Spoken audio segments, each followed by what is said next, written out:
Assalamualaikum warahmatullahi wabarakatuh.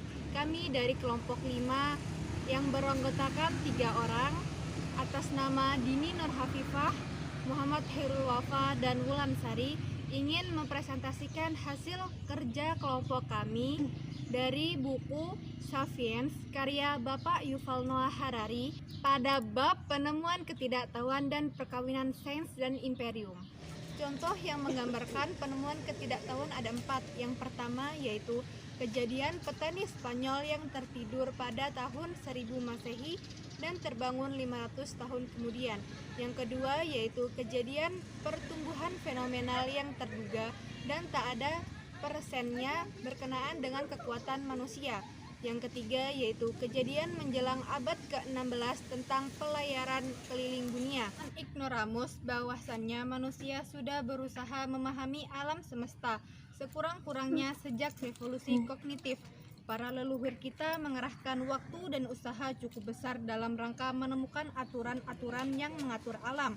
Namun sains modern membedakan dari semua tradisi pengetahuan sebelumnya dalam hal penting, lubang umpan balik revolusi saintifik. Di dalam pembahasan ignoramus ada yang dinamakan yaitu kesediaan mengakui kebodohan. Sains modern didasarkan pada injunksi Latin ignoramus, yakni kita tidak tahu. Bahkan lebih penting lagi, ia menerima bahwa hal-hal yang kita pikir kita tahu bisa terbukti salah ketika kita mendapatkan pengetahuan lebih banyak. Tidak ada konsep, ide, atau teori yang sakral dan tidak bisa ditantang. Yang kedua yaitu perolehan kekuatan-kekuatan baru.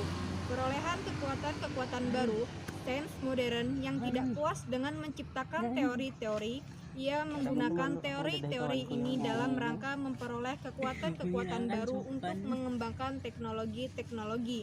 Dan yang terakhir yaitu sentralisasi observasi dan matematika.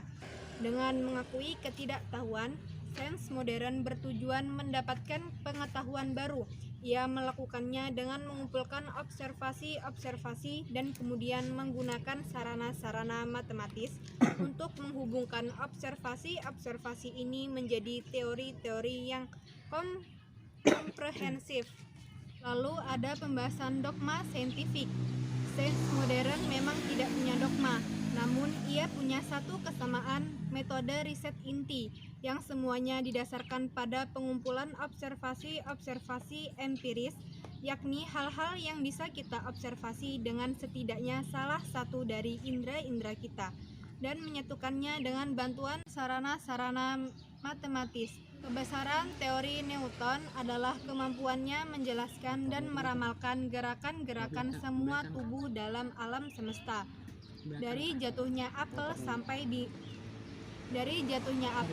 ke bintang-bintang yang menembak dengan menggunakan 3 hukum matematika sederhana.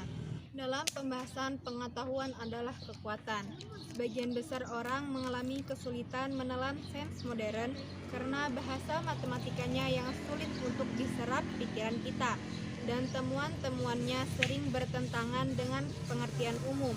Selama berabad-abad, sains telah memberi kita banyak alat-alat baru.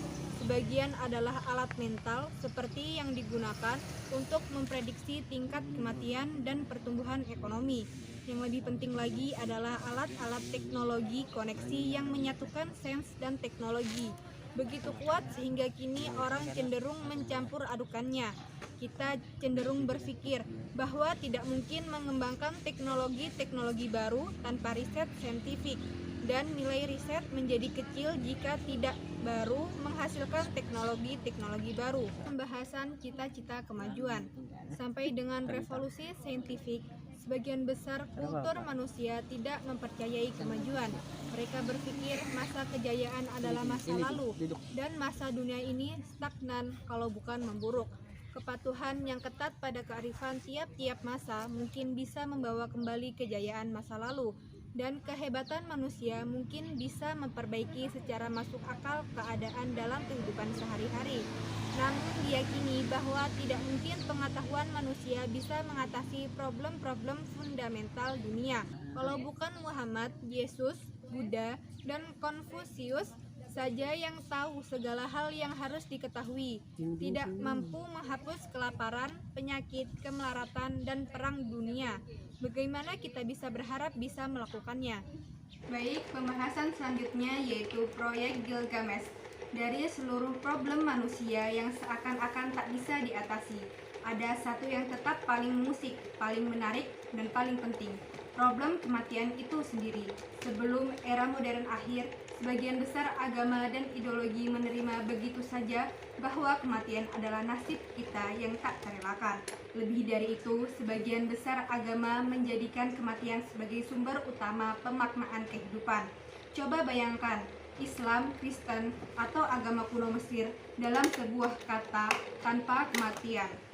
Kredo-kredo ini mengajarkan kepada masyarakat bahwa mereka harus siap menghadapi kematian dan menggantungkan kepada Kredo ini mengajarkan kepada masyarakat bahwa mereka harus siap menghadapi kematian dan menggantungkan harapan pada kehidupan akhirat, ketimbang mencari cara mengatasi kematian dan hidup selamanya di sini, di muka bumi. Pikiran-pikiran terbaik sibuk memberi makna pada kematian, bukan berusaha menghindarinya. Itulah tema mitos yang paling kuno yang sampai kepada kita, mitos Gilgamesh Sumeria kuno. Assalamualaikum warahmatullahi wabarakatuh. Perkenalkan, nama saya Muhammad Hairul Wafa. Saya ingin melanjutkan presentasi dari Saudari Wulan. Pembahasan perkawinan sains. Terdapat 4 contoh yang bisa menjelaskan apa itu perkawinan sains. Yang pertama ada pelintasan Venus berikutnya akan terjadi pada tahun 1761 dan 1769. Yang kedua yaitu ekspedisi Koch dan penyakit misterius scurvy. Yang ketiga ekspedisi bertolak dari Inggris pada tahun 1768 mengobservasi pelintasan Venus dari tahun 1769. Dan yang terakhir yaitu yang keempat, nasib lebih buruk menimpa pribumi Tasmania setelah 10.000 tahun. Yang pertama, pelintasan Venus berikutnya akan terjadi pada tahun 1761 sampai 1769. Lalu, mengapa Eropa? Ada 3 poin. Yang pertama yaitu Imperium Romawi, satu-satunya Imperium Eropa Primodem. Yang kedua, Eropa menjadi sebuah arena penting bagi perkembangan militer, politik, ekonomi, dan kultural antara tahun 1500 sampai 1750. Dan yang terakhir, potensi apa yang dikembangkan Eropa pada periode modern awal sehingga memungkinkan mendominasi dunia modern akhir. Dalam periode modern awal, bangsa Cina, India, Muslim, pribumi, Amerika, dan Polinesia terus memberi kontribusi penting bagi revolusi saintifik. Pandangan-pandangan mendalam para ekonom Australia, ekonom Muslim dipelajari oleh Adam Smith dan Karl Marx. Perawatan yang dipelopori oleh para dokter pribumi Amerika menemukan jalan memasuki naskah-naskah medis Inggris dan data yang diserap dari para informasi Polinesia merevolusi antropologi barat. Namun sampai dengan pertengahan abad ke-20, orang-orang meramu begitu banyak penemuan saintifik untuk menciptakan disiplin dan saintifik dalam proses itu. Kaum elit berkuasa dan intelektual dari Imperium Global Eropa. Selanjutnya peta kosong. Yang pertama, abad ke-15 dan 16. Bangsa Eropa mulai menggambar peta-peta yang bilang ruang-ruang kosong itu satu indikasi dari perkembangan pola pikir saintifik di samping dorongan Imperium Eropa. Yang kedua, pada tahun 1492 ketika Christopher Columbus berlayar ke barat dari Spanyol mencari rute baru ke Asia Timur. Pada tahun 1499, orang modern pertama adalah Amerigo Vespucci, seorang pelaut Italia yang ikut ambil bagian dalam beberapa ekspedisi ke Amerika. Pada seorang membuat peta terpandang bernama Martin Walsemiller menerbitkan sebuah peta dunia yang diperbarui.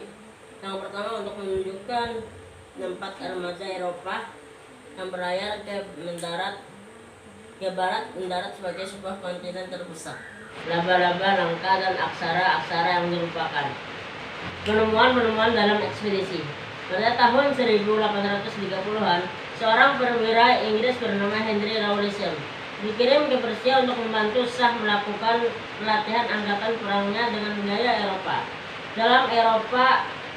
Dalam waktu luangnya, Rawlinson berpergian di sekitar Persia dan suatu hari dia dipandu oleh pemandu setempat ke sebuah tebing di pegunungan Jakro dan diperlihatkan prasasti Behistun yang sangat besar dengan tinggi sekitar 15 meter sampai 25 meter. Prasasti itu menjulang ke permukaan tebing yang dibuat atas perintah Raja Darius I sekitar tahun 500 sebelum Masehi. Prasasti itu ditulis dengan aksara cuneiform dalam 3 bahasa, yaitu Persia Lama, Elamite, dan Babylon. Sarjana imperialis terkemuka lainnya adalah William Jones. Jones tiba di India pada September 1783 untuk menjadi seorang hakim di pengadilan tinggi Bengal. Dia begitu terpukau oleh keajaiban India sehingga dalam waktu kurang dari 6 bulan sejak kedatangannya dia sudah mendirikan masyarakat Asiatik. Organisasi akademis ditujukan untuk mempelajari kultur sejarah dan masyarakat Asia dan lebih khusus India. Dalam 2 tahun berikutnya, Jones menerbitkan The Sanskrit Language, naskah induk dari ilmu linguistik komparatif. Dalam buku ini, Jones menerangkan kemiripan yang mengejutkan antara Sanskerta, sebuah bahasa India kuno yang menjadi bahasa suci dalam ritual Hindu, dan bahasa Yunani dan Latin. Di samping kemiripan antara semua bahasa ini dengan Gotik, Celtic, Persia Lama, Jerman, Prancis, dan Inggris. Tujuan yang tak terduga. Ketika Muslim menaklukkan India, mereka tidak membawa serta para arkeolog untuk mempelajari secara sistematis sejarah India, para antropolog untuk mempelajari budaya-budaya India, para geolog untuk mempelajari tanah-tanah India, atau para geologis untuk mempelajari fauna India. Ketika Inggris menaklukkan India, mereka membawa semua ini. Pada tanggal 2 April 1802, survei India Raya dilakukan. Survei itu berlangsung sekitar 60 tahun dengan bantuan puluhan ribu buruh, sarjana, dan pemandu pribumi. Inggris dengan hati-hati memetakan seluruh India, tandai perbatasan, mengukur jarak, dan bahkan menghitung untuk kali pertama ketinggian pasti puncak Everest dan puncak-puncak lain Himalaya. Survei arkeologis Inggris melihat situs itu pada tahun 1922. Satu tim Inggris waktu itu mengevakuasinya dan menemukan peradaban Islam pertama India yang tak pernah disadari oleh bangsa India itu sendiri. Salah satu contoh menarik tentang keingintahuan saintifik Inggris adalah penyalahan aksara cuneiform.